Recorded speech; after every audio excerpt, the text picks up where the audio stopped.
Trump fires it off on Truth Social within days of the SCO Summit. The sarcasm can't hide the sting. Everyone in Washington, D.C. seems to be whispering the same thing. Mend the rift with India before it's too late. Former national security heavyweights Jake Sullivan and Kurt Campbell are already sounding the alarm, spelling out why a formal US-India alliance is indispensable in a turbulent world. Yet Trump, instead of grasping the moment, has doubled down on his 50% tariffs and public jabs at New Delhi, treating the world's largest democracy like just another trade opponent. India, meanwhile, isn't standing still. Modi's summitry with Xi and Putin, his handshake optics at the SCO, and his renewed Eurasian charm offensive are unmistakable signals of a pivot. If Trump keeps sulking, the world's most sought-after swing state could simply move on. The real question is, what are India's options if the US president won't budge?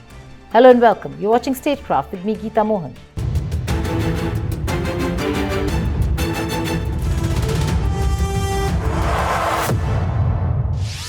Trump's furious Truth Social post landed like an accidental confession, fired off just days after the 2025 SCO Summit, where Modi, Putin and Xi appeared unusually warm.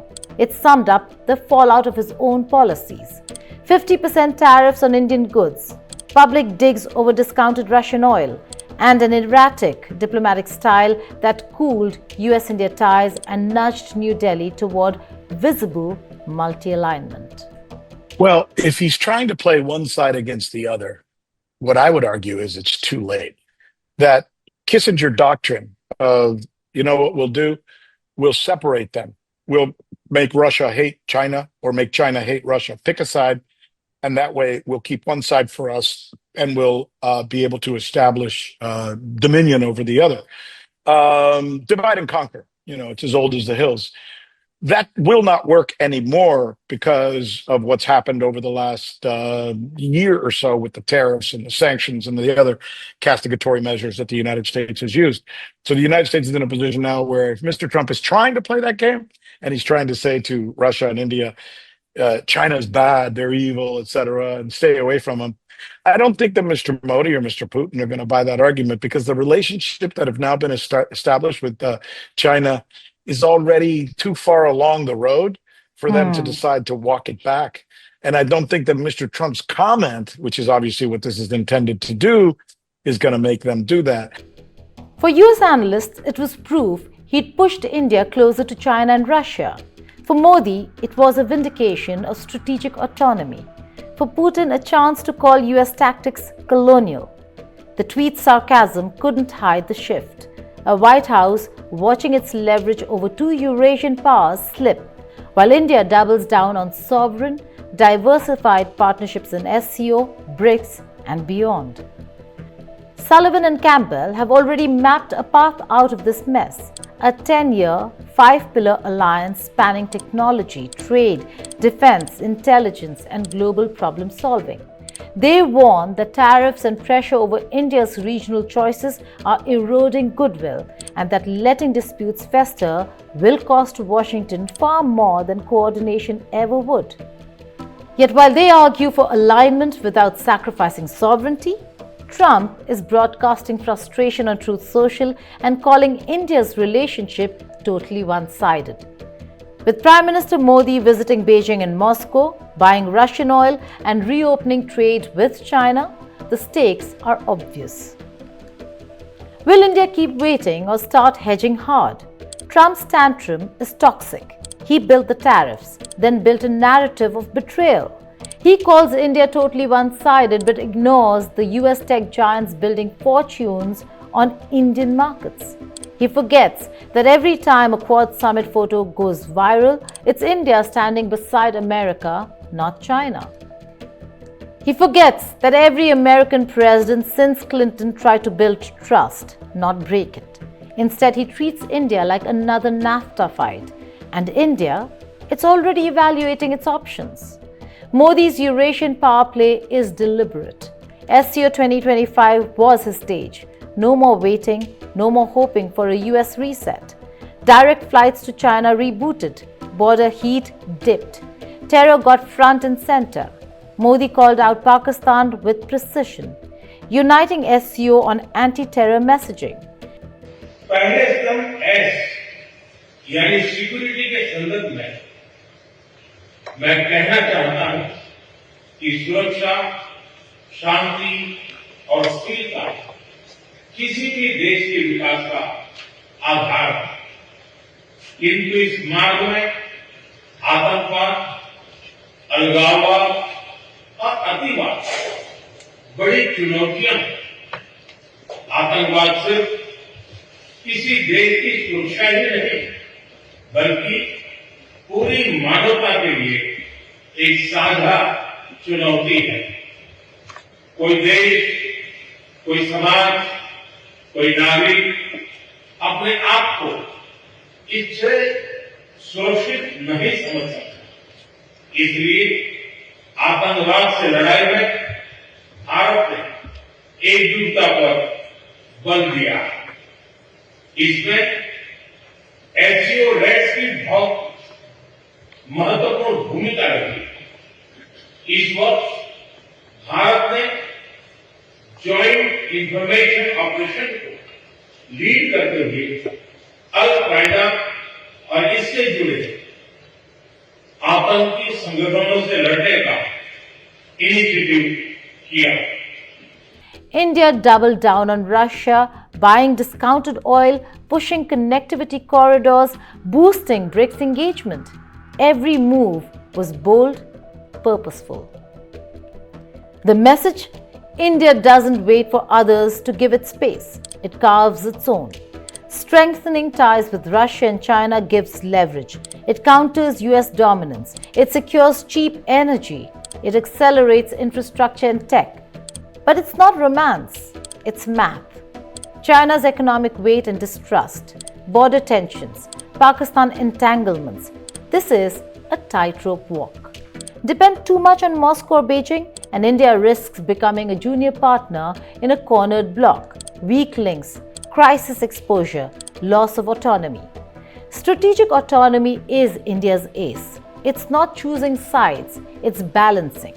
Quad, G20, tech collaborations with the West, still alive. Eurasian partnerships, engaged, conditional. Voice in SCO and Global South forums, amplified.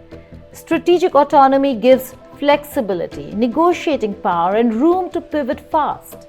In shifting global currents, that's the sharpest edge to wield. Trump's response to the SCO summit was pure frustration dressed as bravado. He rushed into a cabinet meeting after the images of Modi, Xi and Putin together went viral, then blasted India on Truth Social as totally one-sided. Now, even his own allies whispered that tariffs and insults had pushed India east. The harder Trump tried to dismiss the SCO as meaningless, the more it looked like he'd been outplayed. The SCO summit that stunned Washington wasn't just optics. It was India rewriting the script in real time. Modi used the platform to hammer terrorism, pitch connectivity corridors, and push banking reforms. He didn't just show up, he set the agenda. Russia loved it. Central Asia applauded. Even China, usually hostile to Indian activism, played along. For Washington, it was a wake-up call. This wasn't India tagging along in someone else's club. This was India running the club's conversation while America sulked outside. Inside India, the debate is sharper than outsiders think. Strategic autonomy isn't a slogan, it's a doctrine honed over decades. Don't bind, don't bet everything on one block. Milk every side for advantage. Modi is following that playbook with 21st century tools.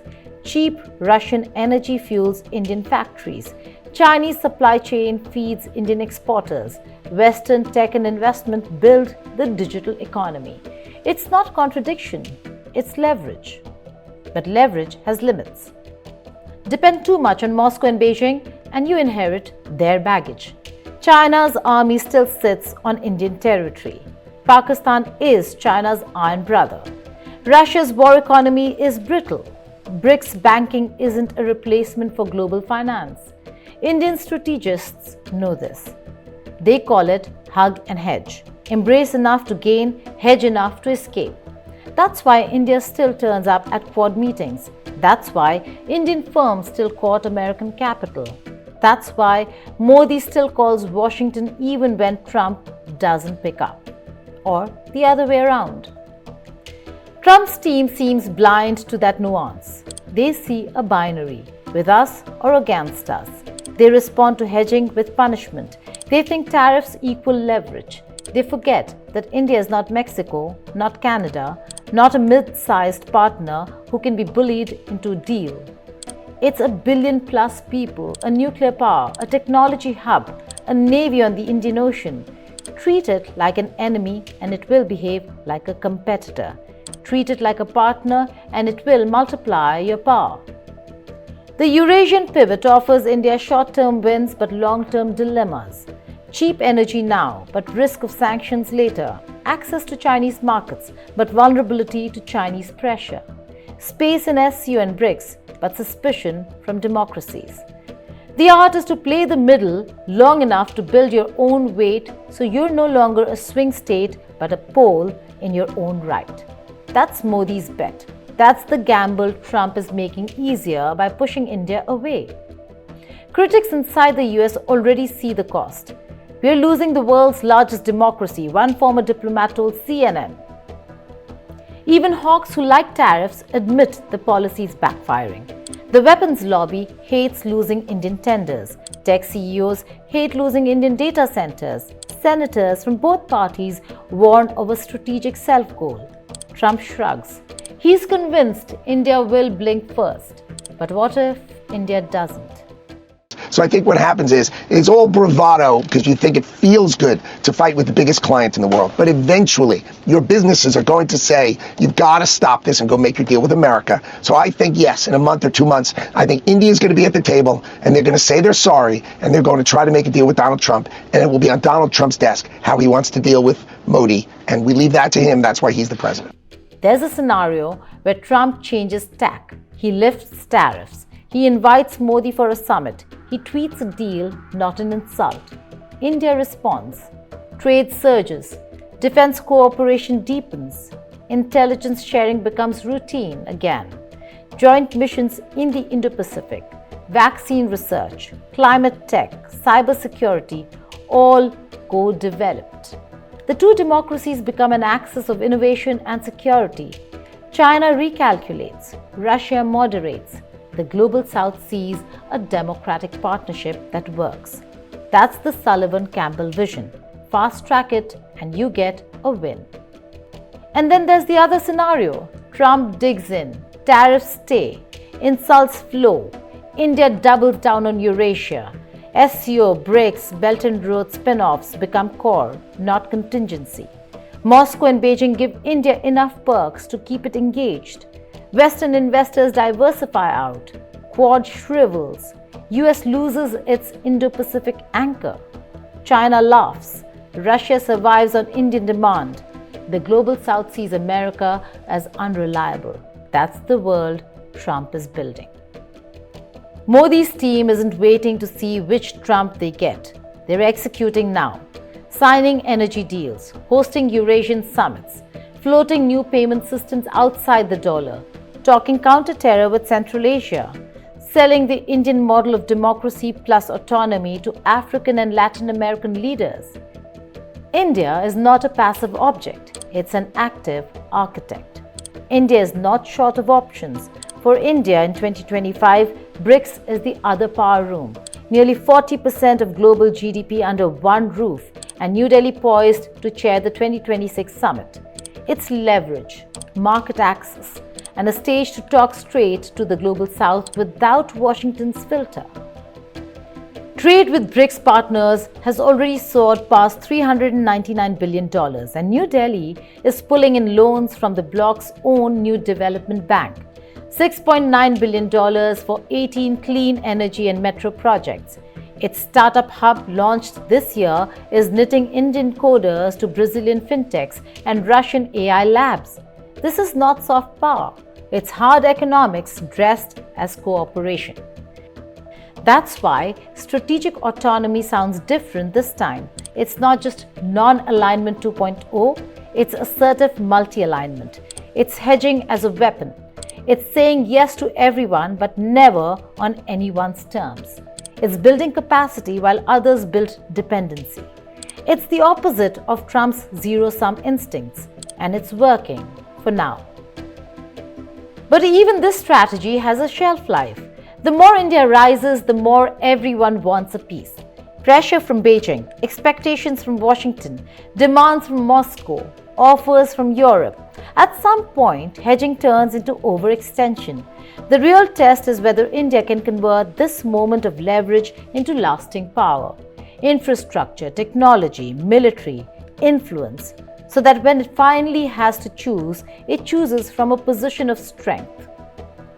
Trump could help that process and secure a partner for decades, or he can keep swinging the wrecking ball and watch India step into a different orbit. The choice isn't India's alone, it's his. That's the story the photos from the SCO told.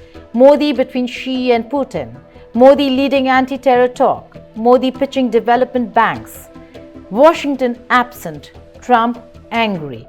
For Indian viewers, it was a moment of pride. For American strategists, it was a warning. For China and Russia, it was an opportunity. If Trump's circle really believes tariffs are leverage, they should study Indian history.